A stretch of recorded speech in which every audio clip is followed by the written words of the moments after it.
pleasant state of inaugurating a dialogue that will perhaps take a long time between me and you through various conversations that will spin around one common theme. This theme is going to be called, as a general title, The Twilight of Unknowing.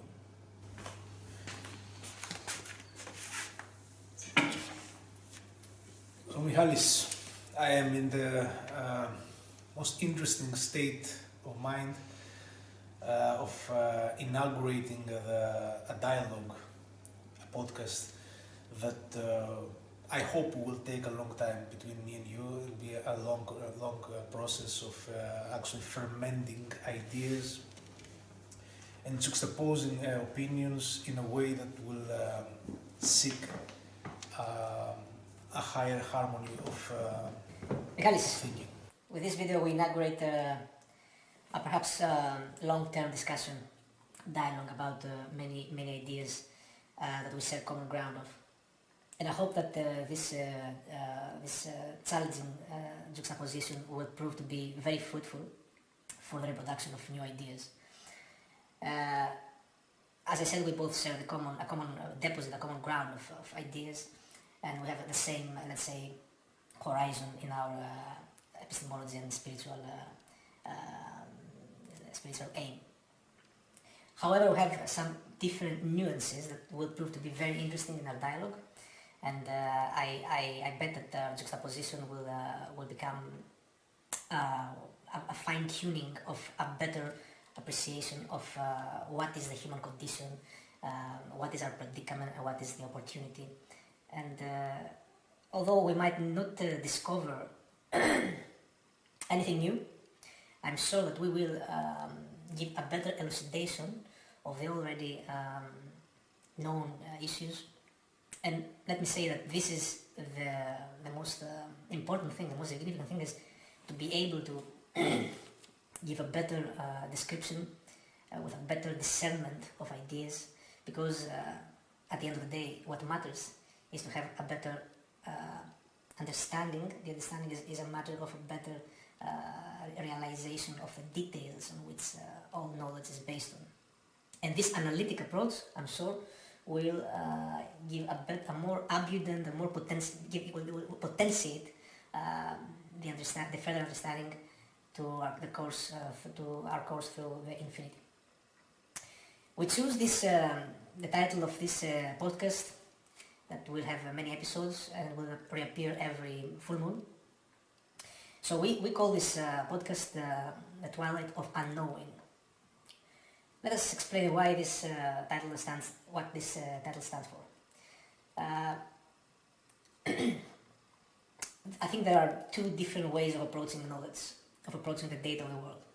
The one is based on the epistemology of dogmatic certainty, that we gather information, we gather data, and we make a corpus of knowledge that is it's beyond any doubt, beyond any let's say deconstructive approach. And this is not an exaggeration to say that although we live in the postmodern times, this approach remains very strong and beyond any, let's say, beyond any kind of controversy. And I think this is the thing. I think this is the very bad situation that we are messed with, because on the other side there is the reflexivity of perpetual ignorance. It's our acceptance that knowledge is beyond our grasp, that we cannot have any kind of finitude to the understanding of the world and to the human condition. And so this creates a perpetual effort to achieve some kind of understanding which is not destined to the wholesome approach of reality, but on the other hand its aim is to realize with a kind of ultimatum, a finality, that ignorance is our fate. And So we transpose the performance to understanding the world with the whole corpus of data, because there is no completion in this effort. And if there is no completion in this effort, we concede that what we're doing is actually a course, an excursion towards infinity. So this gives a perpetual ignorance a kind of a semantic significance that is, let's say, the north star of our navigation, because it, from the very beginning, it transposes the effort of grasping the whole fact, the whole world, the whole model of understanding, the whole model of knowledge as a complete fixed domain, and instead the whole, let's say, mastery becomes an issue of navigating the infinity of what we cannot know. And so the whole mastery is on an aesthetic approach of how we move, of how we perform our execution of unknowing, of, let's say, disposing what we have learned and our certainties. And this is a very delicate art. So our common mutual idea is, and that's the reason we are doing this podcast, is that knowledge is provisional. And if knowledge is provisional, we have to, at the very beginning of our podcast, we have to question what is our predicament and what is our opportunity. And this is going to be proved a very fruitful dialogue, because I think that it really builds a whole new vision of what is to be a human. If knowledge indeed is provisional, and we are always in the process of gathering new facts and cancelling old facts, and as a matter of fact, at the very moment we're gathering the new facts, we know already that they are here for some short time, they're not going to stay for us for long. So this is actually, I believe, let's say, a metaphorical aphrodisiac for the intellectual process, because it actually dynamitizes, it boosts the whole process to become even more efficient in the way we manage the whole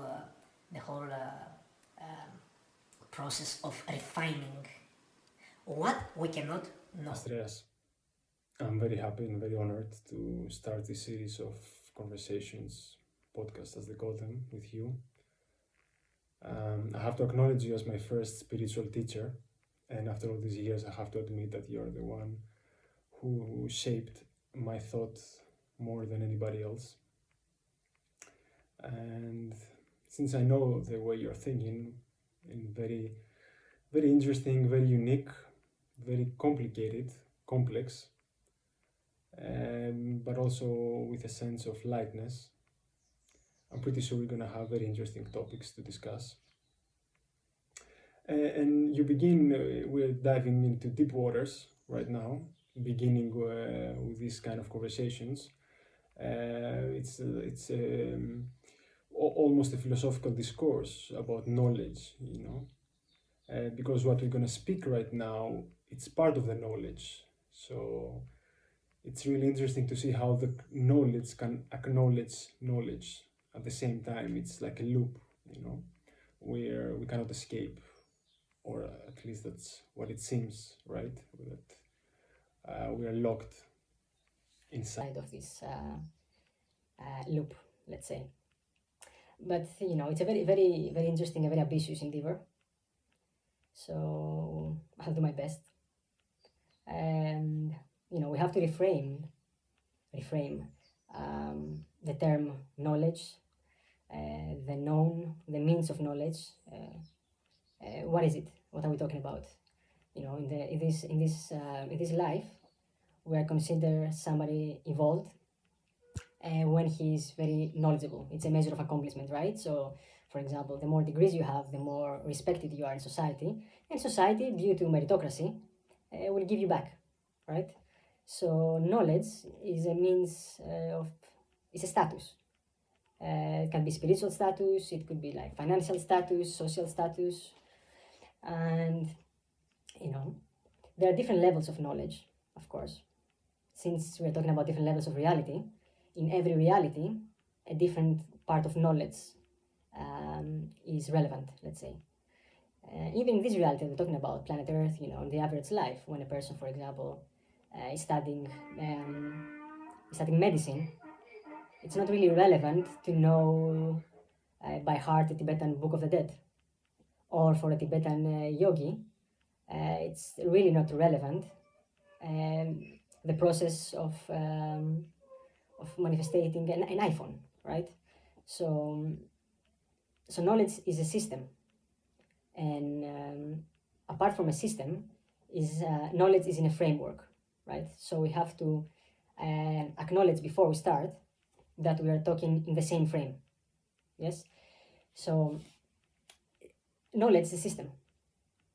So as I said before, like it's a very linear system. You start from a limited knowledge and then you expand, and then you gain more and more knowledge, right? And you become accomplished. But also there are different systems. For example, a jnana yogi, a yogi of knowledge, will perceive a bhakta, the path of love, of devotion, very naive path. At the same time, a bhakta will perceive a jnana yogi who want to stretch the limits of their mind, will you know, laugh in a very compassionate way, because how can you know God? How can you know the spirit eventually? You can only love it, right? Who is legitimate and who is not? And from my own limited perspective and understanding, both of them are relevant. Yes, they are relevant, depending the circumstances. If you go to a kirtan and you start mentalizing, you know, the process, most probably you're a bit off, you know. But if you want to give a philosophy class, you have to use your mind. You have to be able to express yourself in a very articulate way. Now, what else comes to my mind is the Hermetic tradition that says that as above, so below. So we see in our average life, there is a beginning and there is an ending, right? You know, we're born, we live, and then we die. So if in the microcosm there is a death, also in the macrocosm there has to be an ending. Of course, it's not perceivable. It couldn't be perceivable because we have our own karma, we have our ignorance. It cannot be perceived easily, right? But there is a process, there is a system, there are values, you know, it's not chaotic. But for us, it may seem chaotic. So eventually some part of this knowledge, this infinite knowledge, could be almost irrelevant. What are we going to do? How are we going to be a better human being if we have all this knowledge? Like this knowledge of infinite, how can they make us better human beings, better partners, fathers, friends, you know, citizens or practitioners or whatever? So I don't feel that there is this cynical approach of we cannot know. You know, take the example of great avatar as Jesus said, I'm paraphrasing, I don't really remember. He said, learn the truth and the truth will set you free, shall set you free, you know. She didn't say, no, the truth is very high for you people, for you average people, so forget about it, you know, be a fisherman, you know, whatever. Or he said, there is truth and you have to acknowledge it, you have to earn it, or be perfect as my Father. If perfection is something that we cannot attain, why did he say it? Or take another example of Buddhism. Buddha himself said that we are suffering, and the cause of pain is ignorance. But he said, fear not. And then he broke down the noble truths and all the morals and ethics of Buddhism. He didn't say, you know, life is pain, so deal with it. You know, as some modern philosophers, cynical philosophers would advise us to do. So it's a very peculiar, paradoxical situation, I have to say, that only in a high state of consciousness, as the great Stanislav Grof used to say, in a holotropic state of consciousness, all this paradox make really sense. And it's not an Aristotelian logic, either this or that, but it's beyond logic. It's a state of consciousness that could potentially encompass everything. And for me, from my personality, it's something that is very triggering. You know, it's worth giving your life for, because eventually we all go there. Like, there's no democracy in spirituality, right? So of course, also, one last thing I want to say, that a very, very important factor is the factor of grace. We cannot use the mind to know the mind. That's why science, although brilliant, in a relative way is limited. And also use the mind, and the mind is part of the experiments of science. And usually what we're programming our mind, we're going to face it in our reality. That's why some experiments work with some scientists and others are not. So grace, which is something way, way beyond our mind, way, way beyond understanding, beyond karma, beyond time and space, beyond any logic, brings information, brings knowledge, brings energy, consciousness, that is not limited in our finite process of knowing. For sure, it's like an amazing and extraordinary journey, right? Right. From what you have said, I have wrote down some very important notions that I think are very crucial to the understanding of what is knowledge. And the most important that you said is that knowledge is status. And if knowledge is status, it is a way to enunciate your presence and your subjective position, and actually, to be more sincere, your self-interest, then you understand that knowledge becomes a very problematic notion. Because if self-interest is the most basic urge behind knowledge, then we understand that there is a very undermining parameter works, which is the rule of exclusion. What do I mean? When we want to represent reality, we always represent a map, because reality, if we investigate enough, we see it's never reality per se, but it's reality as a representation, as a map. And a map is not a territory. So, if knowledge is just a map, we understand that the representation of the landscape, of the informational landscape, must be cropped by exclusiveness, meaning we tend to represent whatever is rather supporting evidence of our own introspective biases. When we meet an information that goes against this scheme that we would like to impose on reality, we very simply eradicate it. And this is not, I won't say it is rather...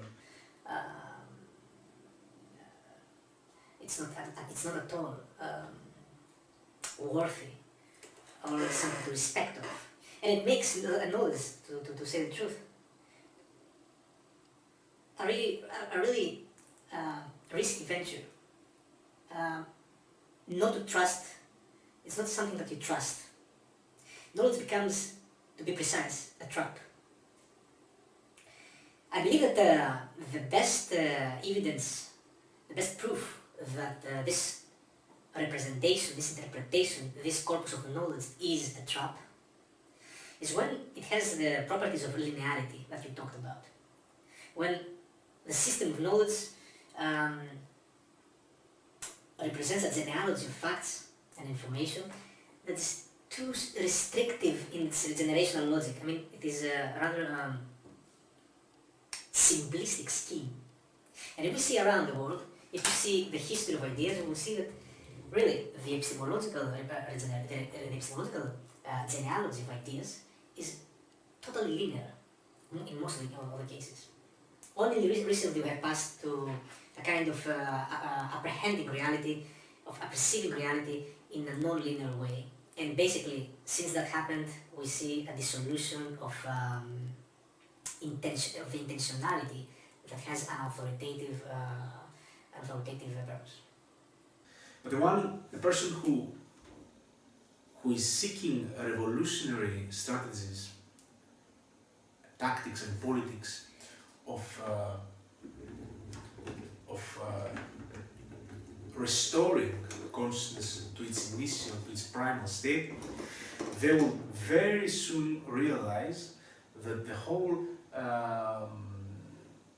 this whole virtual reality of ideas is to be actually dismissed, is to be eliminated. And this is the most painful section of spiritual awakening. So, to sum up, in a nutshell, I would say that what is at stake here is actually truth. Even truth with capital T, you talked about. Because this relativism of ideas and knowledge really shakes up the whole pinnacle, the whole culmination of what is truth. And it presents truth as a mere ideal of truth. And this is a critical difference. Because it's one thing to have truth as an objective figure that has all the authority of our minds and creates an imperative, an ethical imperative. And another thing is to have a truth which is truly relativistic, even in its most fundamental or ontological status. So, when you realize that even truth is relative, even truth is relativistic, because we can only see it from a spectacle, from a subjective spectacle, then we have to admit that we're living through a crisis, a spiritual crisis, that is not easy at all to resolve. And the repercussions of this crisis we see in the world the last, not just decades, but centuries. It is true that here the human being is under a radical metamorphosis, and this radical metamorphosis is discriminated by the actual phase transition from this objective truth to a more malleable truth that we are called upon to shape with our own idiosyncratic, let's say, predispositions. But then again, you will tell, and I have to ration I have to talk, I know what you will say. You will definitely say now that if we have such a relativistic idea of what truth is, then we have a problem, because it can very easily become harassed and pushed into a denigrating phase. It might lose its purity, and it might become very amenable to histrionics. But let me remind what I said previously. I believe that truth can be found on the absence of ideas. So when we have absence of ideas and we have pure self-referential presence, a convoluted self-referential presence, meaning very firm and very augmented, then what matters and what is self-evidently true is the aesthetic presence. And from this aesthetic presence of the psychosomatic complex is when we see emerging this ethical stance, this really ethical conduct that can lead to a better civilization, to a culture that is going to be a work of art. So I'm really interested to see what is your idea about what happens when knowledge as an accumulation of ideas and ideologies becomes more a kind of an aesthetic appreciation of reality, which is something very different, and deconstructs every truth, every truism, and leaves a desolate landscape for a kind of art that reminds of Dali or Picasso.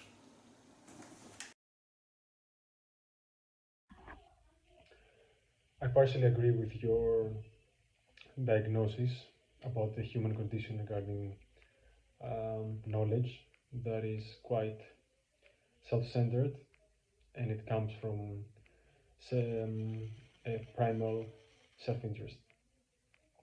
But let's consider now what is the self that we're talking about. Is it the persona, the ego, or is it the cosmic divine self with capital S? Here I will remind you that what we have learned from the highest teachings of non-duality of the East is that on a much larger or smaller scale, we are copying the qualities of the divine. Even in Christianity, like father, like son, be perfect like my father, and so on.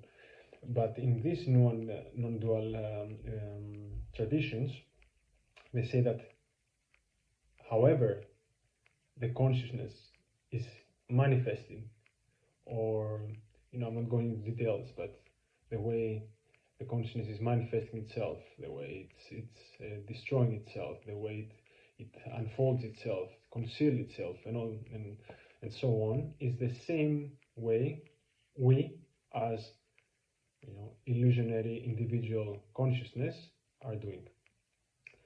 So if the whole thing, the whole game, the whole journey of life is only for the sake of remembering the divine nature, so for many reasons, metaphysical reasons, the divine became many, and through every form forgot himself into oblivion.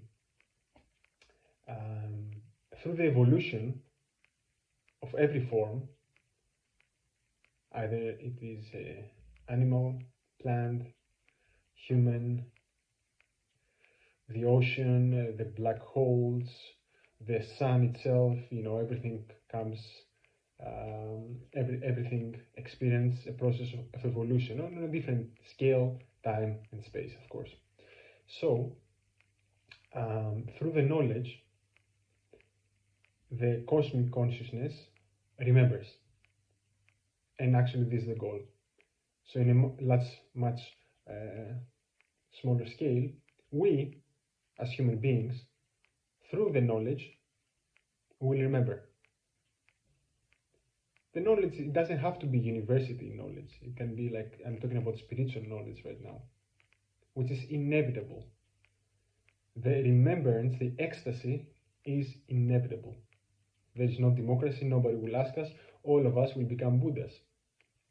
And what's so special about the Buddha, one of the most special things, is that he knows he's a Buddha. We are Buddhas, but we don't know it yet. So it's not a linear manifestation of enlightenment, We were once Tom, Dick, and Harry, and then we became Buddhas. We've always been Buddhas. Nothing changed. We didn't even move. There was not even a journey. So what I'm trying to say is that this urge for knowledge is inherent in our soul, in our spirit. We need to know.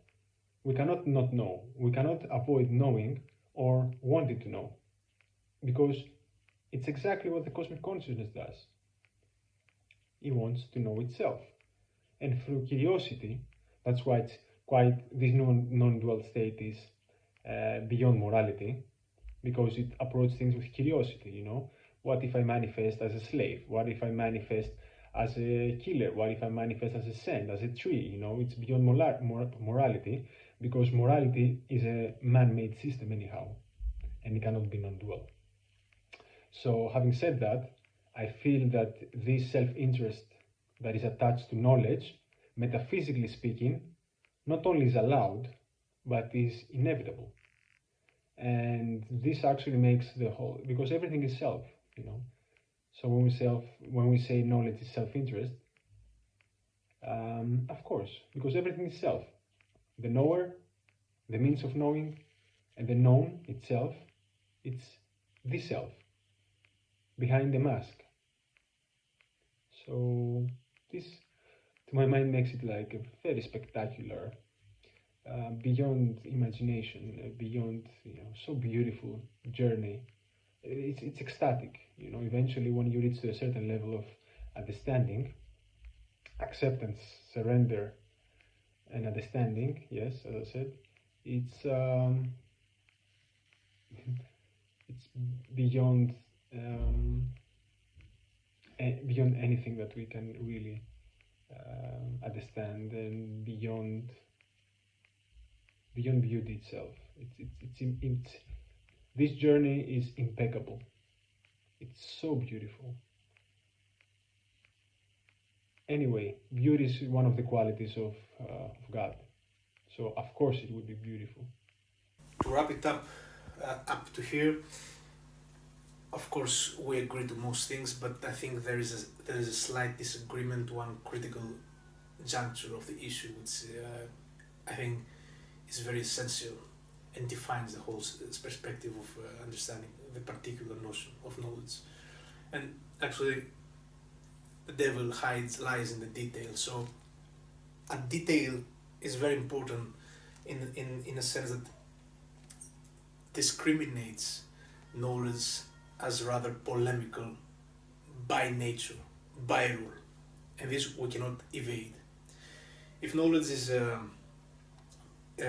initially and most basically a polemics, a conceptual polemics, all the way to the spiritual understanding of the world, then we have to be very careful in our own self-reflexivity, in the way we represent issues. And by self-reflexivity and self-referential understanding, I mean to be very aware of our egotistical investment on the conceptual unfolding of the world. The way we describe the world, the way we try to explain things and represent them, is always it always pertains to the effort of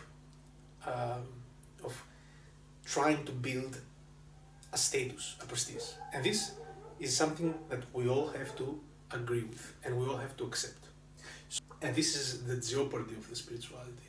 You might be talking about cosmic consciousness. We both agree that cosmic consciousness is there. We both agree that it's the ultimate understanding of the world, which is always tacit. But the way we approach it always pertains to the investment of egotistical, let's say, prioritization, to the way that we try to build an identity as a means of differentiation from the other. This we cannot avoid. You might say that at the very end of the process we all end up in a union and we all agree that there is a Godhead, an ultimate reality, etc. But this ultimate reality is, par excellence, is completely different, a completely different discourse from the partial representation of knowledge, from the partial effort to represent things in the living moment, in the living world. So whoever tries to evade this domain of knowledge by seeking refuge in the ultimate meaning of the Godhead, it is a movement, it is a motivation that has absolutely no consequence for the polemical conceptual situation. Because it's like trying to say that that zero has a meaning when it is confronted against the numerical reproduction. 0 or infinity has absolutely no meaning for the numbers, for what is the finite description of the world. So it's very, very common to see the usury of ego, of this ultimate reality, the ultimate meaning, and we all try, me, you, everybody, tries to, with an imperialistic endeavor, to make this absolutely abstract dimension of the God our own territory, by describing, explaining, by putting ourselves into a study, so we are in a better situation to have the ultimate answer when things get very complicated and confused. But I will reiterate that the answer of the absolute has absolutely no meaning for our partial problems, for our partial controversies. And therefore, it is no-brainer that if we try to find a resolution in the crisis of meaning, it is not a spiritual answer that must be given, but from the other side, an aesthetic, which means that we have to allow the reproduction of meaning to take any kind of course without any repression to its reproduction, and accept alterity, difference, and this imaginary, let's say, machine of reproducing the beauty you talked about, although with very different sensations of it, very different, let's say, approximations of it. So what is the gateway? The gateway of this situation, in my opinion, is to let the tacit dimension of the spiritual to be something completely different from our cultural, conceptual, social, political juxtapositions, controversies, and try to give not an ultimatum, not an answer as an ultimate, but to try to radicalize the controversies with more affirmation of the difference. Because on the other hand, on the other side, conversely, if you try to put the ultimate into this partial